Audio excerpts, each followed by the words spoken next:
নৈরাজ্য প্রতিরোধ ও শান্তি প্রতিষ্ঠার লক্ষ্যে আয়োজিত আজকের এই গণসমাবেশ থেকে হেফাজতে ইসলাম বাংলাদেশের পক্ষে হেফাজতে ইসলামের সংগ্রামী মহাসচিবের পক্ষে আমি এখন বিশেষ ঘোষণা আপনাদের সামনে পাঠ করছি।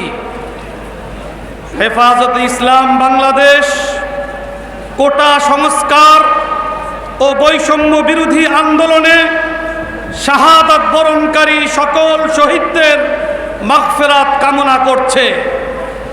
আহতদের সুচিকিৎসায় সরকার ইতিমধ্যে যে ব্যবস্থা নিয়েছে তাতে সন্তোষ প্রকাশ করছে এবং এই ধারা অব্যাহত রাখার জন্য সরকারের প্রতি আহ্বান জানাচ্ছে।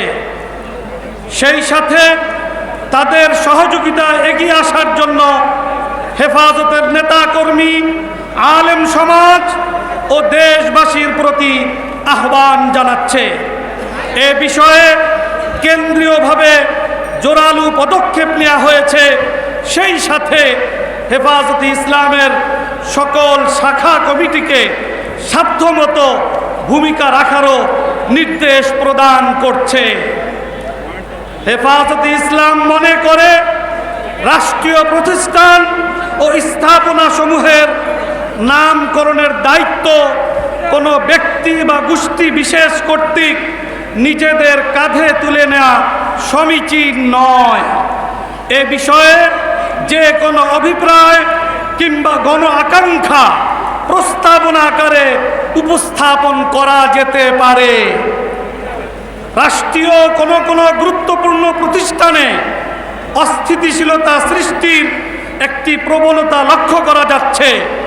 কোথাও কোথাও বিদ্রোহ, বিশৃঙ্খলা ও তাকে কেন্দ্র করে জনমানসে বিক্ষোভ তৈরির চেষ্টা লক্ষ্য করা যাচ্ছে। বর্তমান পরিস্থিতিতে এ জাতীয় বিক্ষোভ তৈরিতে হেফাজতে ইসলাম বিশ্বাস করে না।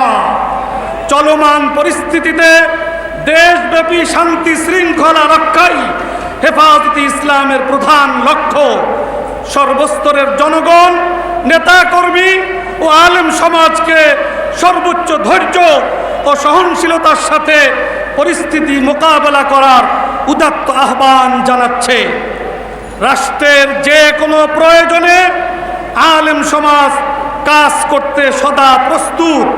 প্রয়োজনীয় ক্ষেত্রে তাদের পরামর্শ ও মতামত দেওয়ার জন্য অন্তর্বর্তীকালীন সরকার ও প্রশাসনের প্রতি আহ্বান জানাচ্ছে। এই ঘোষণাপত্রের সাথে আমরা সকলে একমত আছি তো?